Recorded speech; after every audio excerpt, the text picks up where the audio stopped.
Complex number का second lecture है। तो चलिए हम लोग पहले चालू करते हैं कॉम्प्लेक्स नंबर का सेकंड लेक्चर। और आज कॉम्प्लेक्स नंबर के सेकंड लेक्चर में हम लोग जो पढ़ने जा रहे हैं वो है conjugate of the complex number और modulus of the complex number, और दोनों का हम लोग प्रॉपर्टीज़ और एग्जाम्पल भी देखेंगे। तो बहुत सिंपल है ये टॉपिक। तो सबसे पहले जैसे conjugate of complex number. Conjugate क्या होता है कि जैसे z एक कॉम्प्लेक्स नंबर है, कॉम्प्लेक्स नंबर, तो कॉन्जुगेट को हम लोग दिखाते हैं बार से। तो अगर ये कॉम्प्लेक्स नंबर दिया हुआ है x प्लस आई वाई, तो conjugate of the complex number z bar हो जाएगा x प्लस आई वाई का conjugate x minus i y. इसका मतलब क्या है कि conjugate of the complex number होता है सेम कॉम्प्लेक्स नंबर लेकिन reverse sign of the negative part. तो conjugate of complex number is complex number with reverse sign of imaginary part।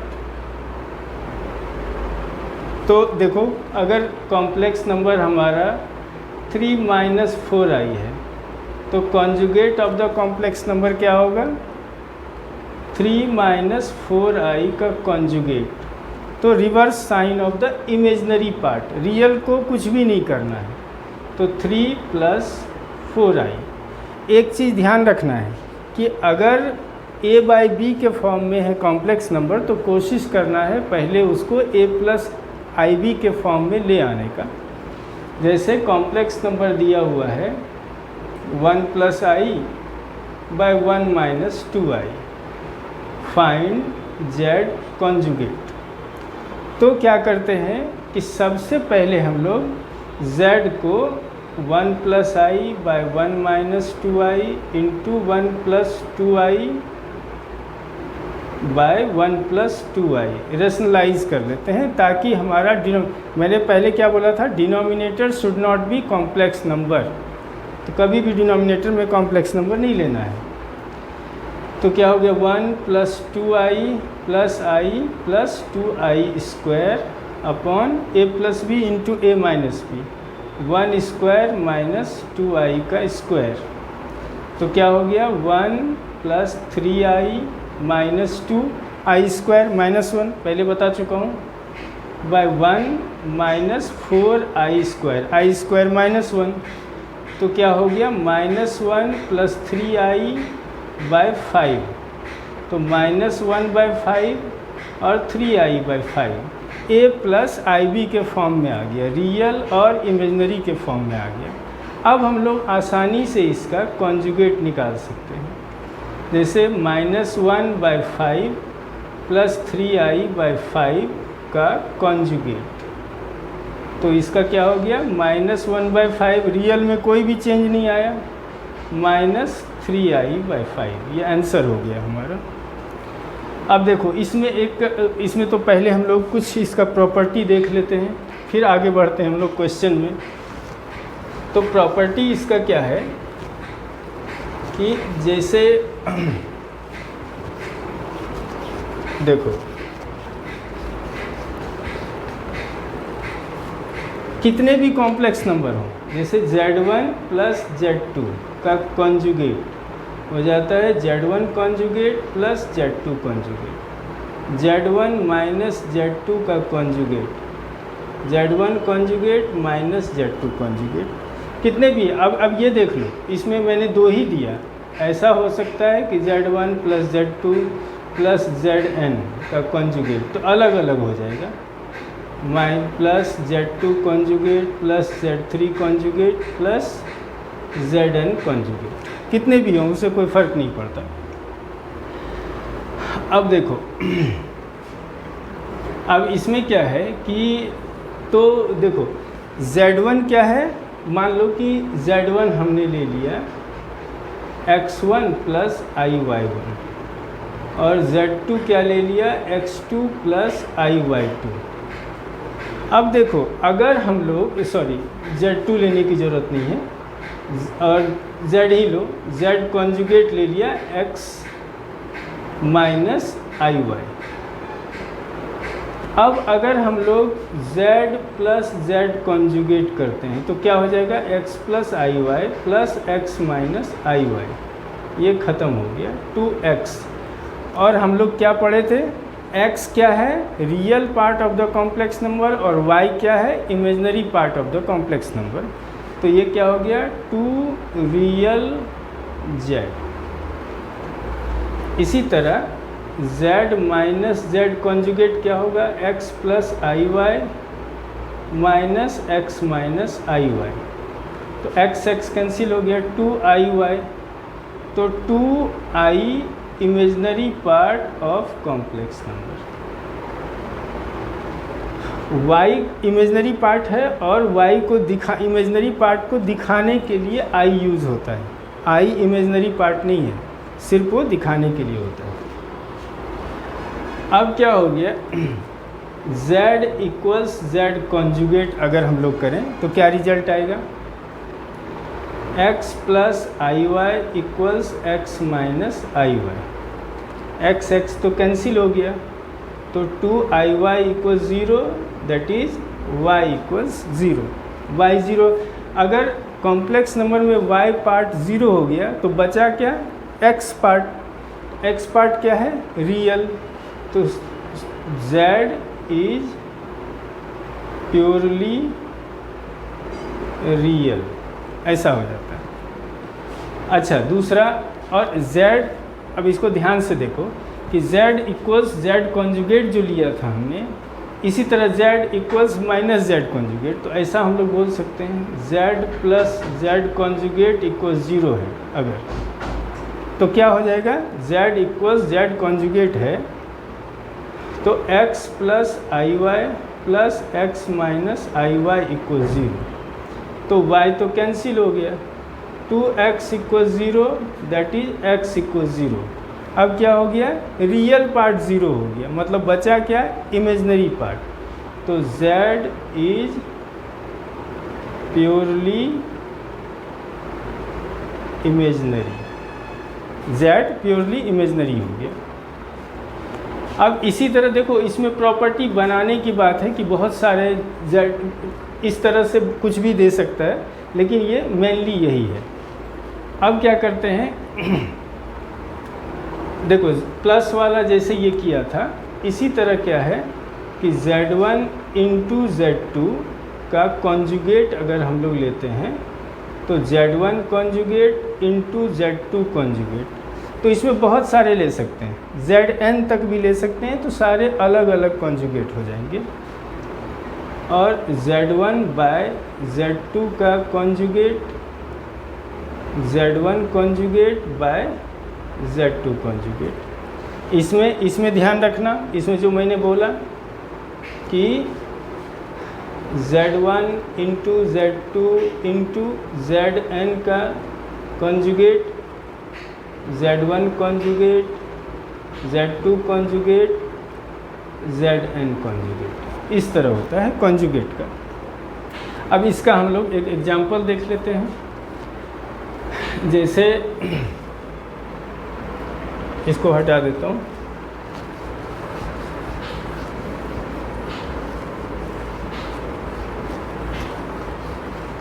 मान लो एक क्वेश्चन दिया हुआ है कि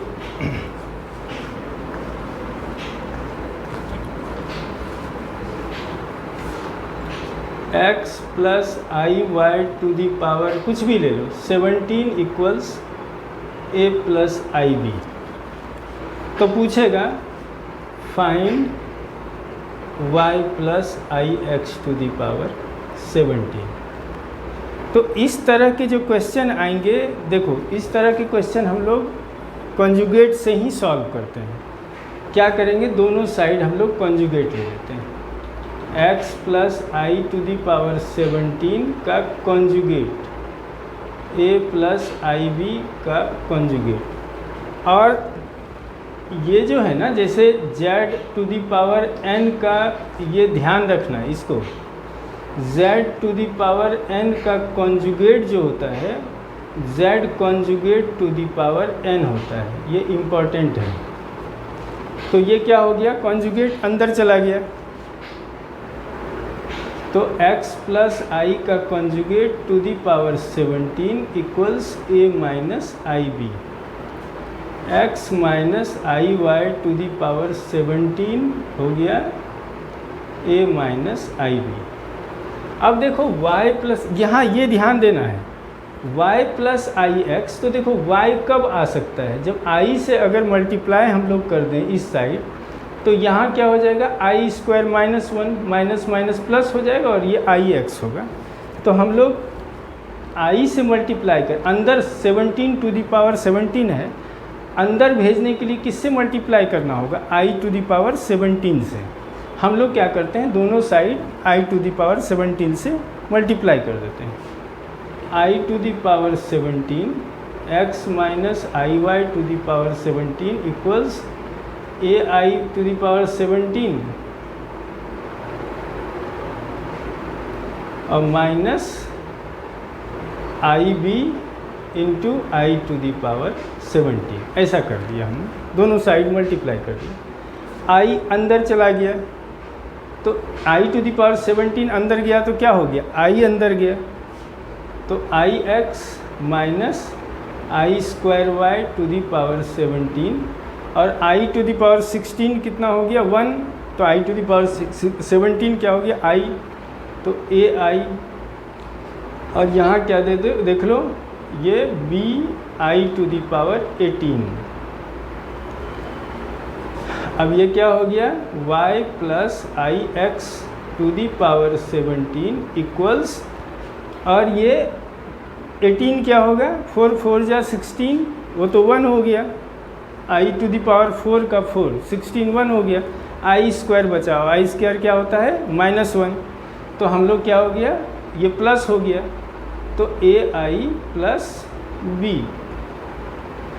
तो ये हमारा y plus i x to the power 17 क्या हो गया, ए आई प्लस बी, जबकि पहले क्या था a प्लस बी आई, यही हमारा फाइनल आंसर हो गया। अब देखो अब क्या करते हैं हम लोग, इसमें और आगे डिस्कस करेंगे कुछ क्वेश्चंस।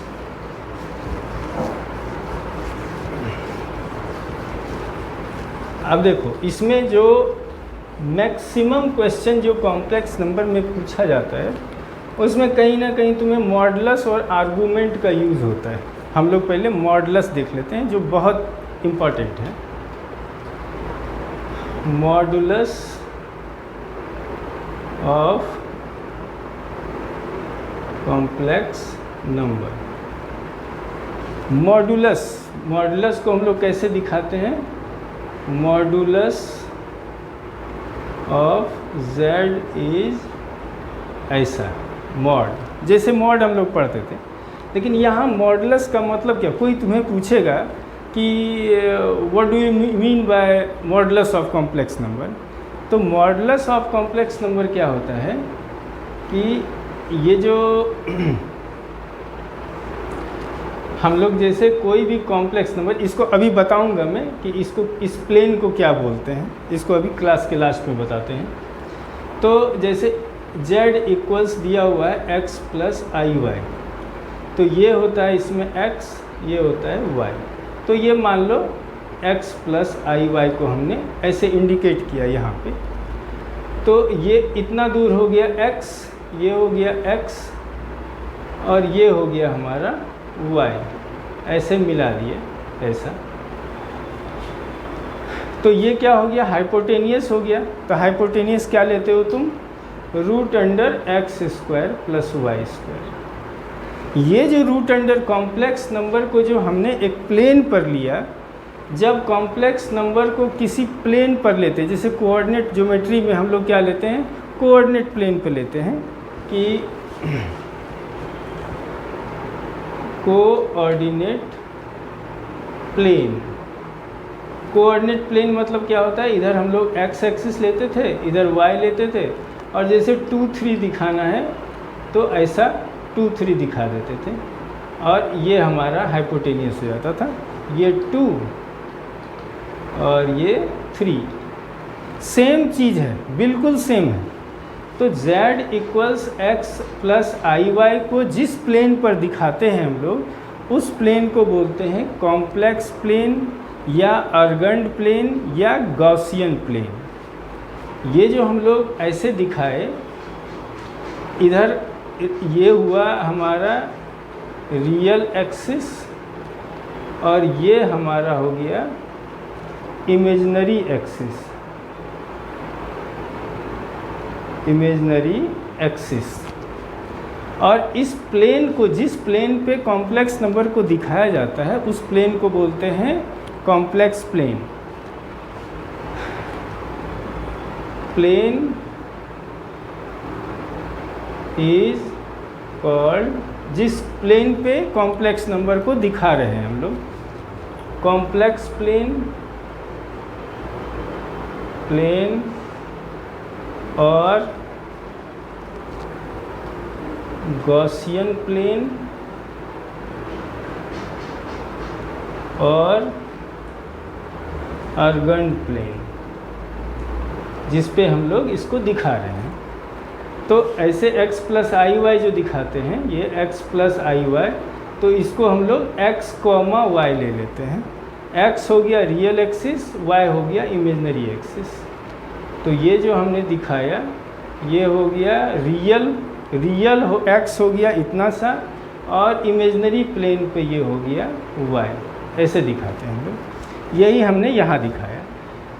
तो ये अगर ओ ए बी है, तो यहाँ पे ए बी क्या आ गया, √x² प्लस y², और x क्या था, real part of the complex number, और y क्या था, imaginary part of the complex number. तो हम लोग ये ए बी जो है ना, ए बी, इसी को हम लोग मॉड z बोलते हैं। This is called mod z। तो mod z equals √x² plus y², मतलब real part of the z का square plus imaginary part of the z का स्क्वायर। ऐसे हम लोग दिखाते हैं। तो कोई पूछेगा तुमसे कि मॉडुलस ऑफ कॉम्प्लेक्स नंबर होता क्या है, तो तुम बोलोगे देखो, मॉड z क्या हो गया, यहाँ से यहाँ तक का डिस्टेंस। तो मॉड z होता है कॉम्प्लेक्स नंबर का डिस्टेंस, कॉम्प्लेक्स प्लेन पर किसी कॉम्प्लेक्स नंबर का डिस्टेंस ओरिजिन से, उसको बोलते हैं मॉडुलस ऑफ कॉम्प्लेक्स नंबर। मतलब modulus of complex number is the distance of the complex number from the origin. Modulus of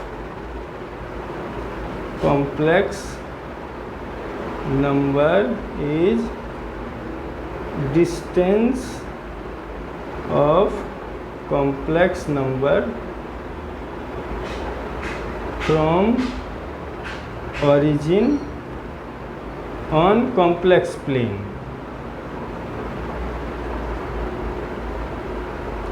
और क्या होता है, डिस्टेंस तो कभी निगेटिव नहीं होता, इसीलिए modulus of the complex number कभी निगेटिव नहीं हो सकता।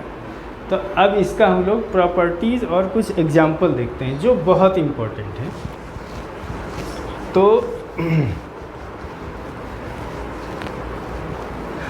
अब देखो, इसमें हम लोग क्या करते हैं, दो चीज़ पहले देख लो कि कभी भी जैसे z equals x plus i Y दिया हुआ है, तो हमने क्या किया, mod z equals real part of the z² plus imaginary part of the z², तो x² प्लस y²। तो z कॉन्जुगेट क्या हो जाएगा, x माइनस आई वाई। हम लोग इसको लिख सकते हैं x plus minus i Y, ऐसे लिख दो, i माइनस वाई।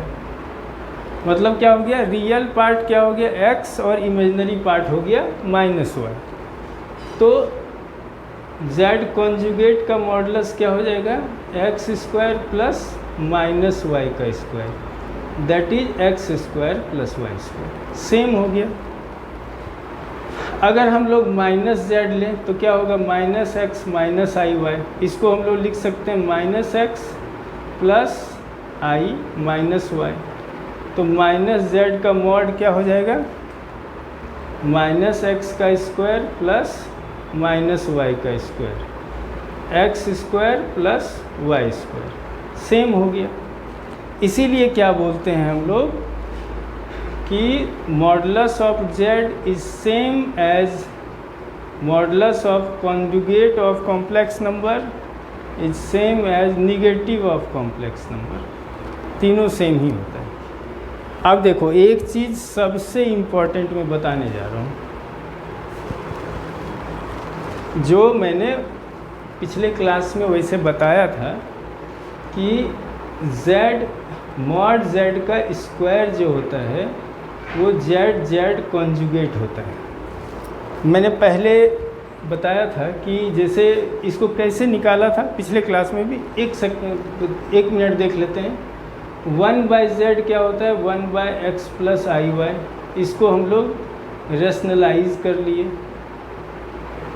तो ये हो गया x minus i y by x square plus y square. जब इसको सॉल्व करोगे, इसको हम लोग क्या बोल सकते हैं,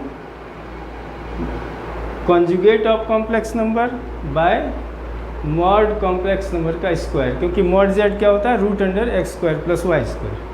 अब देखो इसको, ये 1/z हो गया, क्रॉस मल्टीप्लाई करो तो mod z square equals z conjugate. ये बहुत यूज़ होता है क्वेश्चन सब में। अभी जो क्वेश्चन करेंगे उसमें भी यूज़ होगा ये। अब देखो इसको हटा देते हैं।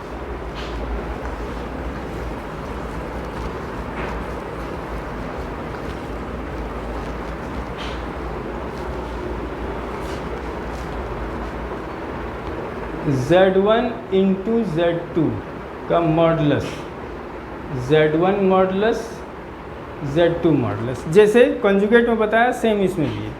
तो n अगर है ये into Z2 into Z3 into Zn का मॉड, तो हो गया mod Z1 mod Z2 mod Zn। इसी तरह अगर Z1 बाय Z2 का मॉड होता है तो वो mod Z1 bye mod Z2 होता है।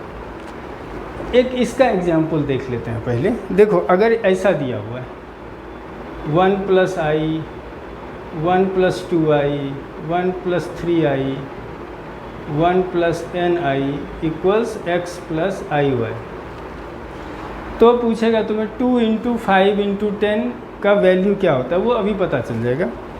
जैसे value of 2 into 5 into 10 into 1 plus n square equals what.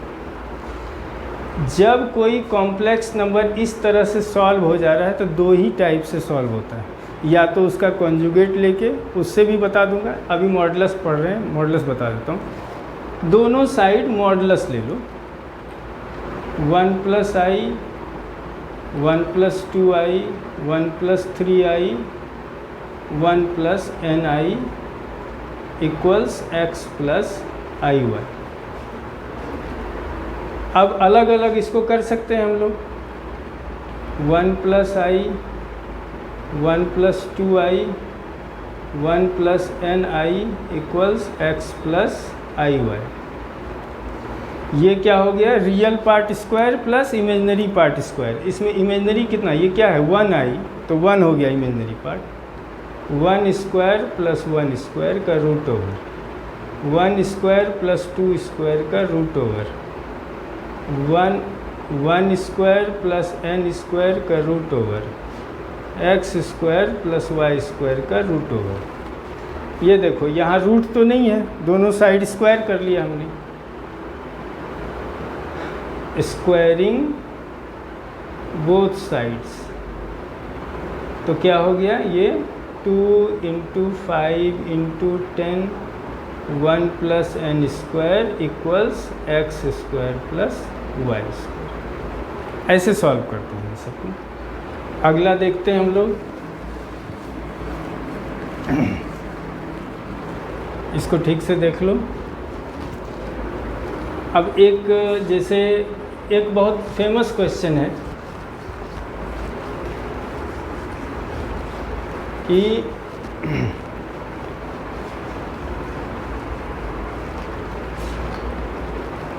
1 + i/1 - i⁴n है। Find least value of n so that, ये जो फंक्शन है इट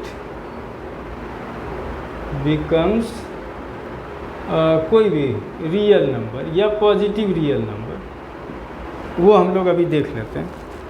तो मैंने क्या बोला था, सबसे पहले ये ध्यान रखो कि denominator should not be complex number. Denominator complex number नहीं हो सकता। तो 1 + i/1 - i, 1 + i/1 + i⁴n। तो ये क्या हो गया 1² + i² + 2i a + b × a - b i का स्क्वायर। तो 1 - 1 + 2i/2 टू दी n। ये कैंसिल हो गया, ये कैंसिल हो गया, i⁴n। अब क्वेश्चन देखो ठीक से कि it becomes real number. Real number क्या होता है 1 2 3 4 या -1 -2 -3 -4। इसमें सबसे कम n क्या रखें, रियल नंबर हो जाएगा। 2 रखेंगे तो i² - 1 रियल नंबर हो जाएगा। तो n = 2 so that function becomes real number. अब बोलेगा, मान लो क्वेश्चन में दिया for positive real number, positive real number. तो पॉजिटिव रियल नंबर क्या होगा, n = अगर 4 रखते हैं तो i⁴ 1 होता है, तो n = 4 हो जाएगा। इस तरह से हम लोग इसको सॉल्व करते हैं। अब देखो सबसे इम्पॉर्टेंट चीज़ पढ़ते हैं, इसको कर लो। अब देखो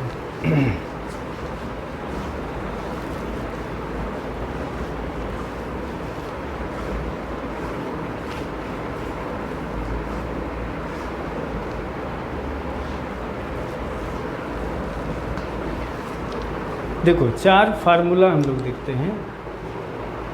Z1 + Z2 जो होता है कभी भी वो क्या होता है < Z1 + Z2 होता है। पहला फार्मूला हो गया। Z1 - Z2 जो होता है < होता है Z1 + Z2 होता है। 2 हो गया। Z1 + Z2 जो होता है ये ग्रेटर देन होता है Z1 - Z2 के। और ये चूँकि मॉड ले रहे हैं तो इसीलिए निगेटिव ना है, इसलिए इसका मॉड ले लेते हैं हम लोग।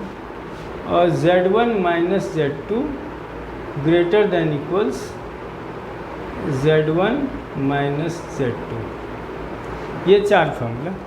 अब देखो मैक्सिमम मिनिमा जो आता है, मैक्सिमम मिनिमम वैल्यू निकालने के लिए कॉम्प्लेक्स नंबर में, वो सब इसी पे बेस्ड होता है, इन्हीं 4 फार्मूला पे।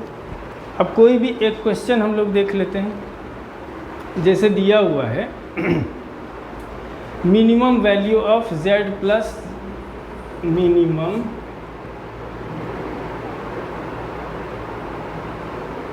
Value of Z plus Z -4 है। मिनिमम वैल्यू मतलब क्या, ग्रेटर देन इक्वल्स। कोई भी चीज़ का मिनिमम वैल्यू, जैसे किसी भी चीज़ का मिनिमम वैल्यू 2 है, तो इसका मतलब क्या है, या तो 2 के इक्वल है या 2 से ज़्यादा है। तो मिनिमम वैल्यू जब भी निकालते हैं तो ग्रेटर देन इक्वल्स का हम लोग फार्मूला यूज़ करते हैं। अब देखो मैंने क्या बोला है कि Z1 plus Z2 is greater than equal Z1 minus Z2। ये अगर Z1 है, ये Z2 है, इसको माइनस करें तो ये कैंसिल हो जाएगा, सिर्फ ये बच जाएगा। तो हम लोग क्या बोल सकते हैं, Z plus Z minus 4i is greater than equals, लिख सकते हैं हम लोग। हमें निकालना क्या है, सॉरी, तो ऐसे बोल सकते हो कि Z plus Z minus 4i is greater than equals Z1 minus Z2, ऐसा बोल सकते हैं। Z1 plus Z2 is greater than equals Z1 minus Z2, ऐसा बोल सकते हैं। इन्हीं चारों को हमको यूज़ करना है। तो ये क्या हो गया, Z plus Z minus 4i is greater than equals, ये तो कैंसिल हो गया, ये कैंसिल हो गया, 4i का मॉड। 4i का मॉड क्या होता है, मतलब 4i को क्या बोल सकते हो, 0 प्लस 4i। अब मॉड क्या होता है, 0 स्क्वायर प्लस 4 स्क्वायर का रूट ओवर, मतलब क्या हो गया 4। तो Z plus Z minus 4i is greater than equals 4, ये आंसर हो गया हमारा मिनिमम वैल्यू के लिए। एक और एग्जांपल इसमें देखते हैं। कोई भी तुम लिखो, जैसे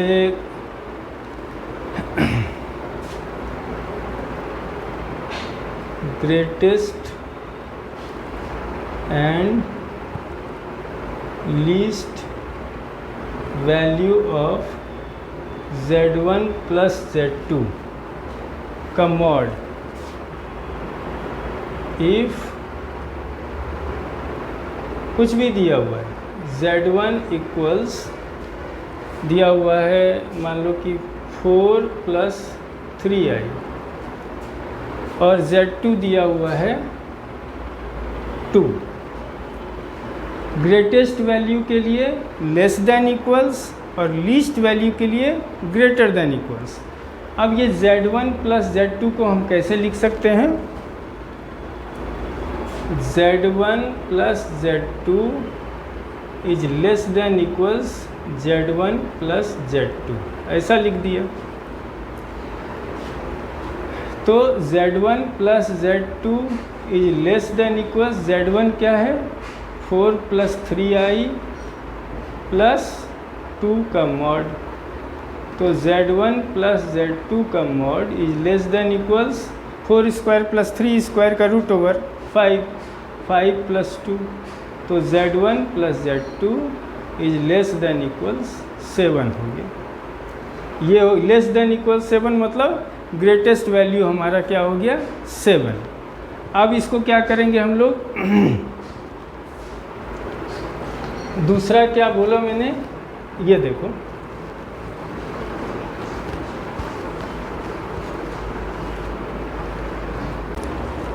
अब देखो ये इसका Z1 प्लस Z2 मॉड का लेस देन इक्वल्स मीन्स क्या, मैक्सिमम वैल्यू आ गया। अब मिनिमम वैल्यू के लिए यहाँ क्या होना चाहिए, ग्रेटर देन इक्वल्स। तो ऐसा हम लोग लिख सकते हैं कि Z1 plus Z2 is greater than equals Z1 minus Z2 का मॉड, ऐसा लिख सकते हैं। क्योंकि मिनिमम वैल्यू के लिए क्या होना चाहिए, ग्रेटर देन इक्वल्स। अब हमें किसका Z1 का वैल्यू दिया हुआ है, तो Z1 plus Z2 is greater than equals mod Z1 क्या हो गया 4 प्लस 3i माइनस, और Z2 का क्या है 2। तो ग्रेटर देन इक्वल्स ये 5 माइनस 2 का mod. So Z1 plus Z2 is greater than equals 3। अब देखो इसका मतलब क्या है, 3 less than equals Z1 plus Z2 is less than equals, ये पहले कितना आया था 7। एक एग्जाम्पल और देख लेते हैं इसमें। देखो जैसे z प्लस कोई एक वैल्यू दिया हुआ है, देखो कभी एक दिया रहेगा मॉड और दूसरा मॉड निकालना रहेगा, तो दूसरा मॉड जो निकालना है पहले के टर्म में, तो हम लोग पहले वाले को यूज़ करते हैं। जैसे z plus 7 if z plus 7 is less than equals 4, then find the value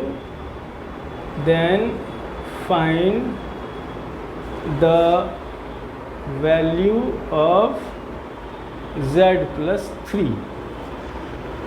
अब देखो ये दिया हुआ है, ये निकालना है, तो इसको इसके टर्म में लिख लेते हैं। तो हम लोग क्या लिख सकते हैं, z1 plus z2 z plus 3 equals हम लोग लिख सकते हैं z प्लस 7, क्योंकि z प्लस 7 दिया हुआ है -3, ऐसा लिख सकते हैं।